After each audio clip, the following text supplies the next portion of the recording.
அம்மாச்சி மட்டும் சொல்லல. இத குமார் ஷா அப்படிங்கிற நண்பன் இந்த கதையை எனக்கு சொல்லும்போது நான் ரொம்ப மேலிட்டு இருந்தேன்.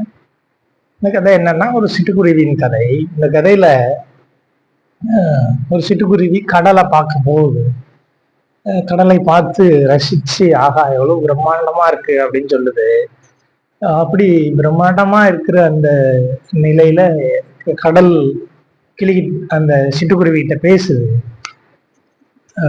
"நீ எப்படி பார்த்தியா நான் எவ்வளவு பெரிய ஆளு" அப்படின்னு. ஆமாமா நீ பெரிய ஆளுதான் அப்படின்னு சொல்லுது. இல்ல என் தண்ணியை யாராலும் இறைக்க முடியாது. நீங்க எல்லாம் சின்னோண்டு குருவி.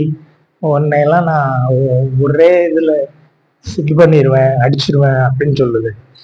சிட்டுக்குருவி கோவமா, என்ன நீ வந்து இத மாதிரி பாக்குற, இப்படி பேசாதீங்க. நீங்க பெரிய கடல் தான். ஆனா இவ்வளவு ஆணவமா இதா பண்ணக்கூடாது, செருக்கா அப்படின்னு சொல்லுது. ஏன் என்னோட பலம் உனக்கு தெரியாது. என் தண்ணியெல்லாம் யாராலும் இறைக்க முடியாது. நான் வல்லாதிக்கம் கொண்டவன். இந்த உலகைய ஆளக்கூடிய ஆளு அப்படின்னு பயங்கரமா சொல்லுது. சிட்டுக்குருவி இல்ல நீ வந்து நான் இறைச்சி காமிக்கிறேன் அப்படின்னு சொல்லுது. அப்போ கடல் சிரிக்குது. அதெல்லாம் முடியாது அப்படின்னு சொல்லு. உடனே சிட்டுக்குருவி போய் எல்லா சிட்டுக்குருவியும் அழைச்சி இந்த மாதிரி கடல்ல தண்ணியை நம்ம எடுத்துடணும். கடல் ரொம்ப செருக்கா பேசுது, இது சரி வராது அப்படின்னு சொல்லுது.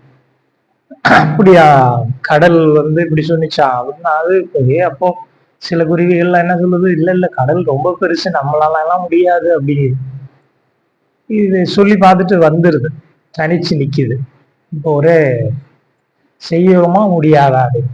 சரின்னு என்ன பண்ணுது, கடல் அலையில போய் முங்கி அங்க இருக்கிற தண்ணிய ரெக்கையில அள்ளிட்டு வந்து இந்த பக்கம் கரையில ஊத்துது.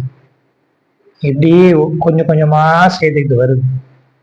இதை பார்த்த சிட்டுக்குருவி அப்புறம் இன்னும் கொஞ்சம் 4-5 வருது.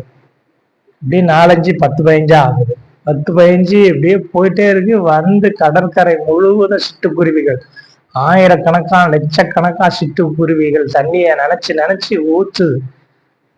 கடலுக்கு பயம் வந்துட்டு, ஆஹா என்ன ஆக போதோ நம்ம நிலைமைன்னு சொல்லி சிட்டுக்குருவி கிட்ட, இல்ல இல்ல நான் சொன்னது தப்புதான், என்னை விட்டுருங்க அப்படின்னு. அப்ப ஒன்று கூடினால் வாழ்க்கை மிகப்பெரிய செம்மையாக அமையும் அப்படிங்கிறதும், வளர்ந்து விட்டோம் என்று பேர் ஆணவம் கொள்றதும் தப்புங்கிறது தான் இந்த கதையிலேருந்து நாம் எடுத்துக்க வேண்டியது. நன்றி, வணக்கம்.